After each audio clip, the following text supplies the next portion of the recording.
જૂનાગઢ માંગરોળમાં જૂનાગઢ લોકસભાના ભાજપના ઉમેદવાર રાજેશ ચુડાસમા વિરુદ્ધ જૂનો વિડીયો થયો વાયરલ। જૂના વિડીયોમાં પૈસા લેવાયા હોવાના થઈ રહ્યા છે આક્ષેપો। આ વાયરલ વિડીયો અંગે અમે પુષ્ટિ કરતા નથી, પરંતુ આ વિડીયોમાં રાજેશ ચુડાસમાને હરાવવાની વાતો સામે આવી છે।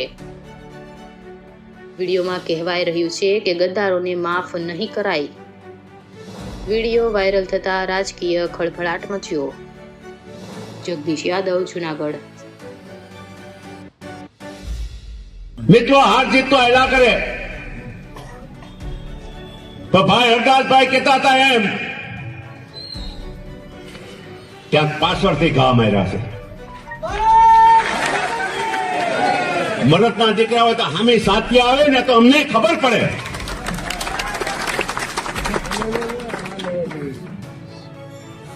રૂપિયા લઈ ગયા છે મારી પાસેથી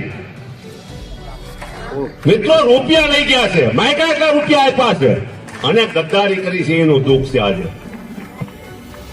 આ પરિવારે ક્યારેય ગદ્દારી નથી કરી। ગમે એવી પરિસ્થિતિ આવી છે। જયારે લોકસભાની ચૂંટણી 2019 ની આવી, મારા સમાજના દરેક આગેવાનો રાજેશભાઈની સામે હતા। આપ સૌને ખબર છે, એક આગેવાન રાજેશભાઈ ભેગો નતો। મને કોઈના ચોકમાં મિટિંગ કરવાની ના પાડી અને એ આગેવાનને મેં ફોન ઉપર કર્યું તો કોઈ માયનો લાલ છે કે મારી મિટિંગ અટકાવ, મારી મિટિંગ કરવી છે।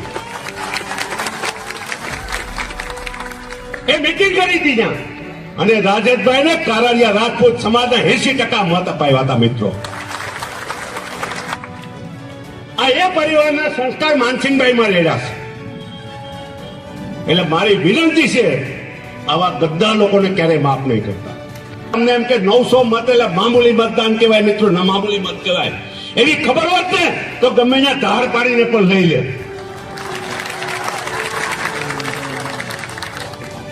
પણ બેઠક આપણે હારી ગયા છીએ, હારી ગયા કે આ જીવનનું આ જયચંદ્રનો તો કઈ માફ નથી કરવાનું। સમયાંતરે એના હિસાબ થશે અને એને ખબર પણ પડશે કે એને શું પાપ કર્યો છે। બરાબર, અમારા એક સાથે નહીં પણ મારી વેરાવળની 1 લાખ ને 2,62,000 મતદારો સાથે પાપ કર્યો છે। એમને ક્યારેય માફ નહીં કરીએ અને ભારતીય જનતા પાર્ટીનું પ્રદેશનું નેતૃત્વ પણ આ વખતે માફ કરવાના મૂડમાં નથી।